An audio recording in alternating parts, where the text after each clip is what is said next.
I say, well, when I give talks to preschool teachers, they always say, like, the one is your heart controlling everything.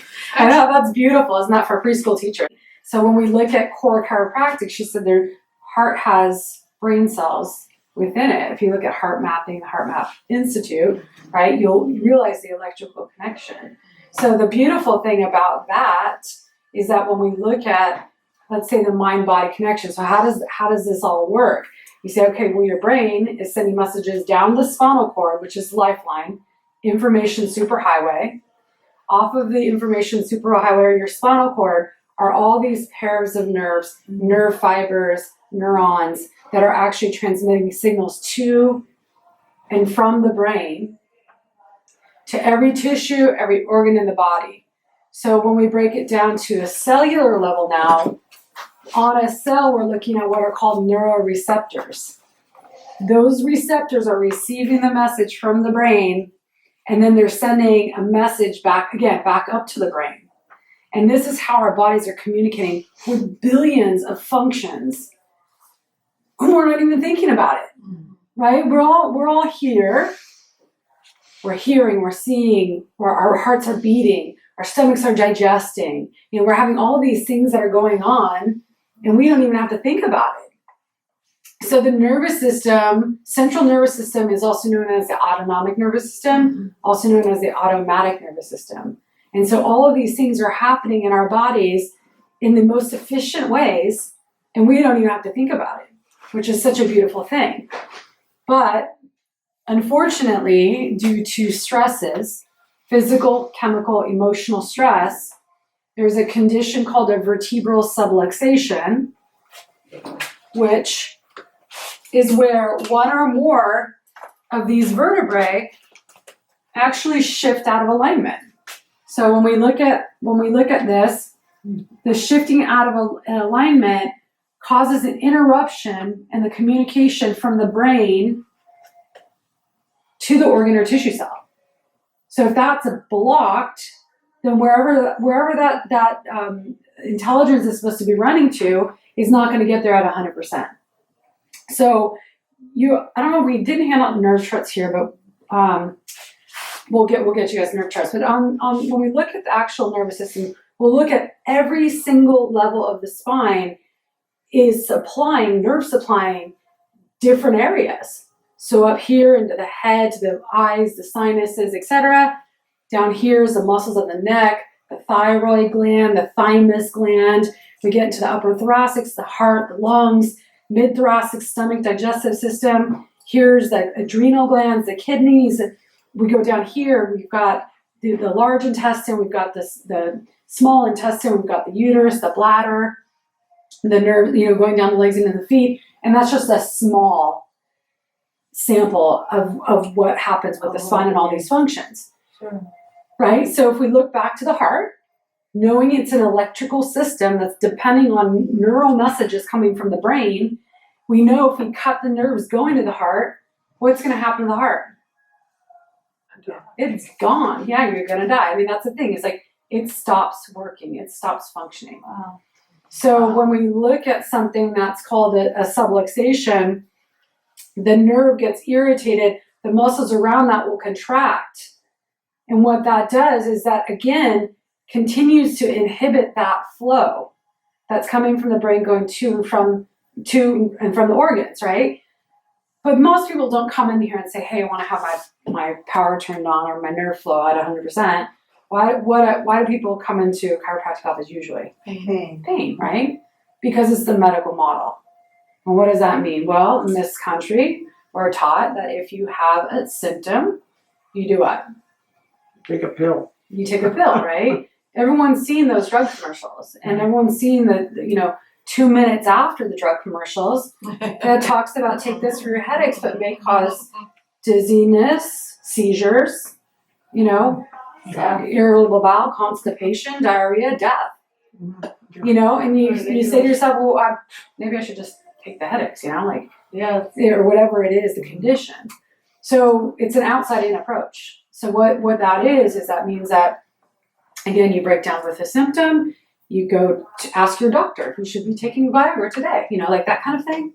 with taking the drug for the symptom, and then again, as we see, the end of the drug commercials are all these other symptoms, right? And then what happens if we look at it, when people hit a certain age, it's expected that you're going to be on 3 to 4 different medications by the time you're 60. That's an expectation. Oh, wow. Really? Right? Absolutely. Oh my gosh. So if you go into your doctor and you're not on a blood pressure med, you're not on that's a lot. perhaps whatever else it is, right? Yeah. Well, it's just expected. But then again, okay, I don't want to get too deep in the biochemistry of this, but the reality is, if you're taking 4 different medications with 20 different side effects, then you have a chemical interaction.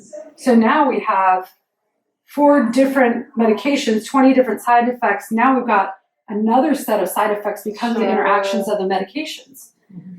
Now, don't get me wrong, right? Those of you who know me, my late father-in-law was a medical doctor from Stanford. Mother-in-law was a nurse, primarily medical background, medical family I'm married into. I think that absolutely in some cases medicine is necessary, right? If someone cuts their finger or something like that, like deeply or whatever, if there's some sort of trauma, don't come here. Go to the ER, right? We have emergency medicine is great, but we have an over dependence, in my opinion, on the pharmaceutical industry. That's an outside-in approach, right? Take a medication for a symptom, drug surgery test, that kind of thing. So the flip on that is what we call an above-down, inside-out approach. And again, we start with the brain. We'll talk about mindset and mindfulness and all that stuff. Down, inside, and out as far as how your body's actually functioning. So what we want to do with the 5 essentials that we're going to be talking about, we want to support the inside-out approach.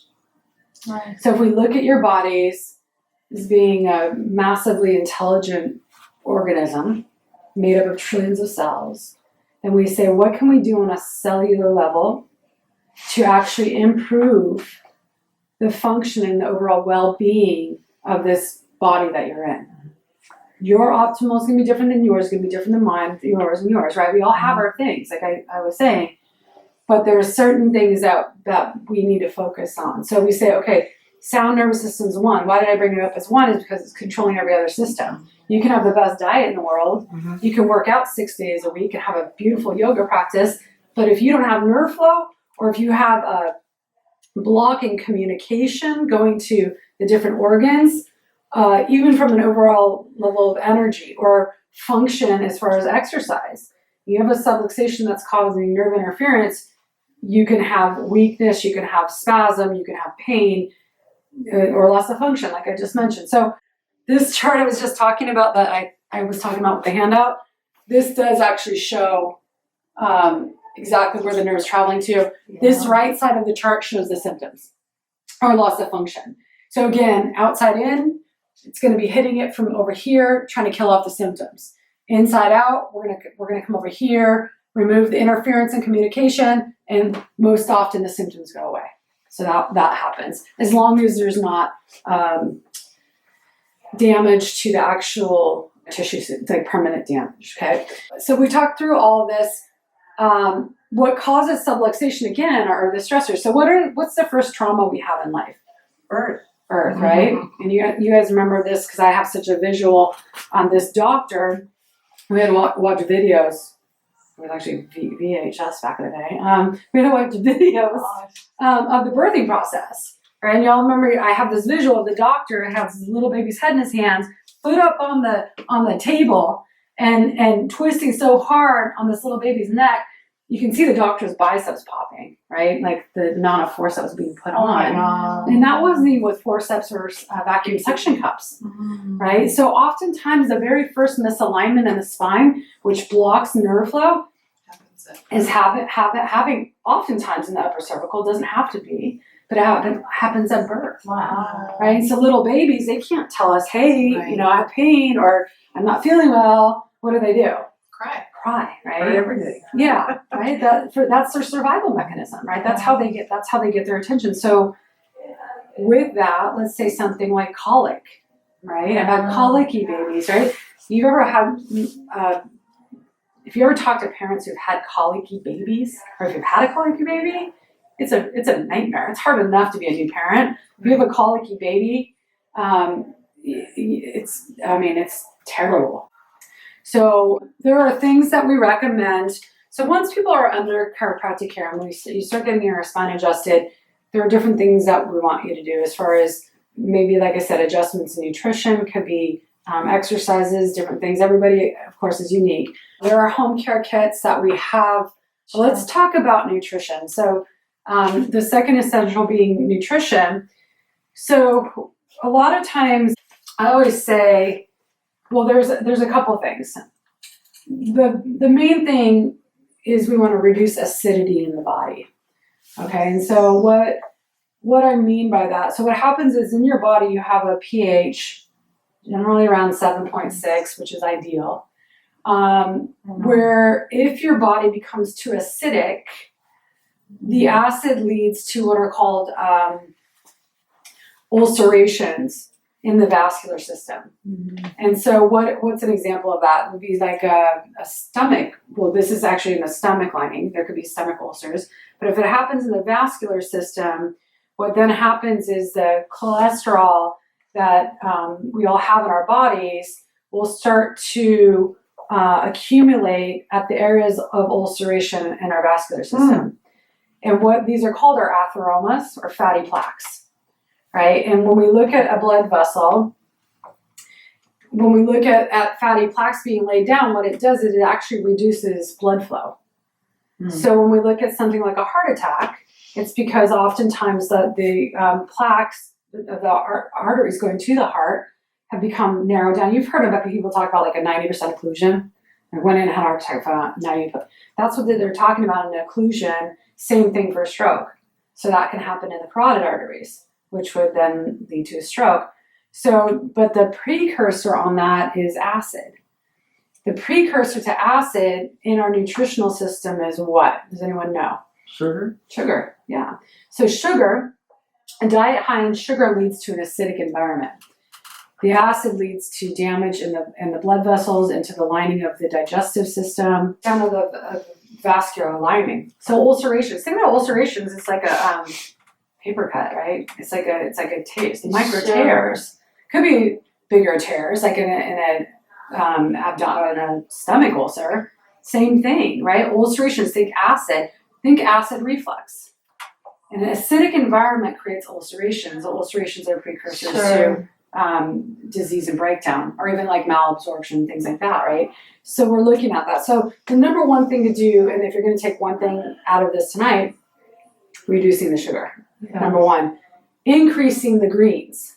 Because what I said is a slightly alkaline environment. Well, what alkalinizes your system are greens. You can get that through the kale, through the broccoli, through the salad. You can, I actually do powdered greens. They have I think they're called like super greens or something like that at Whole Foods. Yeah. And I'll drink that on an empty stomach twice a day, and that'll neutralize the acid. Sure. And so that's something. So those are two things you could do right away, just to start off. There are two plans. There's what's called the advanced plan and the core plan. If you're in a disease state, and these are Max Living. So we're partnered with a group called Max Living that has offices all over the country. The advanced plan is you're going to increase healthy fat, moderate your intake of protein, and carbohydrates you're going to eliminate. So this is if you're actually in a disease process or you want to lose weight.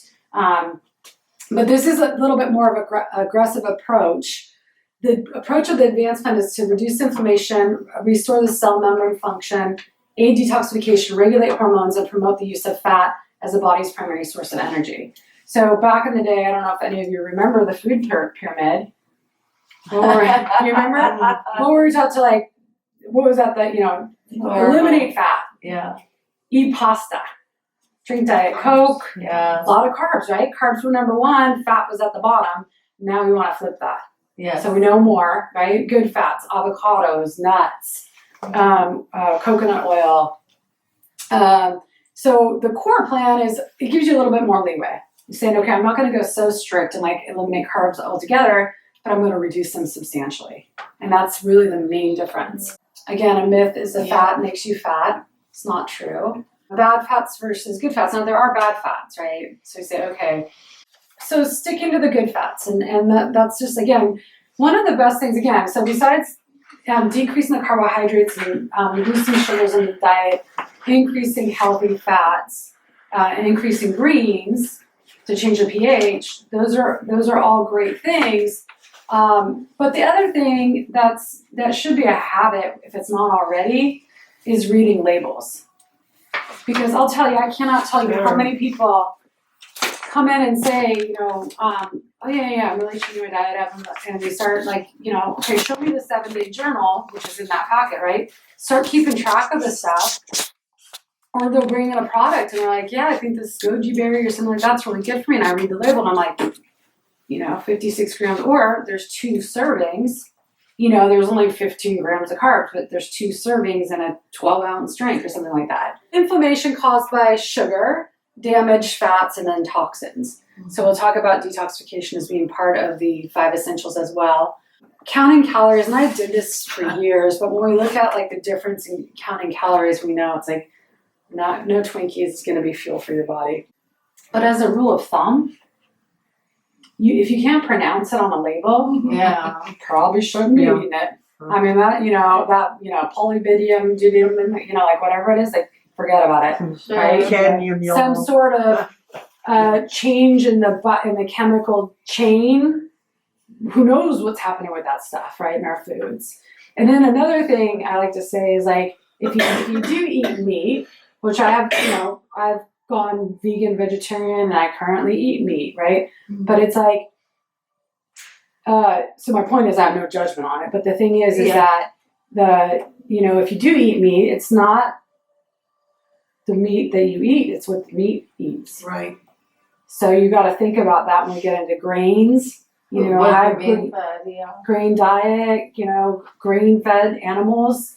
When you look at that versus grass-fed, that kind of thing, those things become really important. Also, think about what the cows are eating and drinking, and how is that going into your milk? Sure. Those kind of the chickens. What are the chickens eating? Like you got to pay attention. Or like I can probably convince myself to be a vegan when I start thinking about this a little bit more. Me too. But you think about like that fatty chicken, or those chickens that are all packed in that one cage, right? You've got 20 chickens packed in one cage. Yeah. They're not getting any exercise.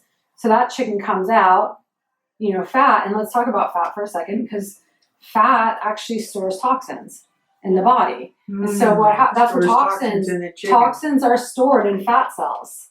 So that's, So just think about how all this stuff relates, right? You look at, so when we talk about the essential of detoxification, we're looking at saying, okay, if the toxins are stored in the fat cells, that's something we really want to work on, because some people have heard of like weight loss resistance. We go into that, like people say, I exercise all the time, I have a great diet, I do all the stuff, Well, perhaps it becomes weight loss resistant because of the toxins stored in the fat cells. Because your body's trying to help you. It's trying to help you survive. So is there anything worse than sugar? Well, all these things, right? The problem with these artificial sweeteners is that they mimic sugar. So you still have the same physiological response as if you were ingesting sugar. Right. And yet now it's a toxin. Yeah. Now you're ingesting a toxin that acts like sugar. Like sugar is a toxin too, but it's acting like sugar. You'd rather have real sugar. Yeah, I mean, it doesn't make any sense. Yeah. And these are how these things are sold to us, right? Diet Coke, all that stuff. I used to drink tons of Diet Coke when I was a teenager. Mm-hmm. I mean, way too much. Mm-hmm. But I didn't know, because I was like, well, it must be good for you. At least you're not going to gain weight drinking regular soda. But, it's very toxic. So we look at these things. The benefits of the greens. I talked to you guys already about this. So these are some examples of greens that you can ingest. If you don't feel like you're getting enough greens in your diet, like I said, there's nothing wrong with the powder. Okay, so we already talked about the sound nervous system being a spine that's subluxation free. We talked about nutrition, the general rules of thumb to pay attention to on nutrition. And then as far as we're going to talk about mindset, detoxification, there's a number of different ways to detoxify. Max Living, if you go on our website, there is a 30-day detox that was developed through Max Living. In fact, they use some very high-end laboratories for their products. So I have a lot of confidence in the Max Living products. But their detox, their 30-day detox, is actually designed around both intra and extracellular, being, liver, kidney, digestive system, and then on an actual cellular level with charcoal as well to be absorbing the toxins as they're being released on a cellular level. So product's really good. I don't know the exact ingredients. You can check it out online for sure. Check it out on our website. That's the best product. So and who's not exposed to toxins, right? I mean, we talked about food, like, pesticides, our cleaners, our fragrances. We talked about I can't go through Macy's perfume department without my eyes watering, that kind of thing. Those are toxins. A lot of that stuff's not in our control, but there's a lot that's in our control.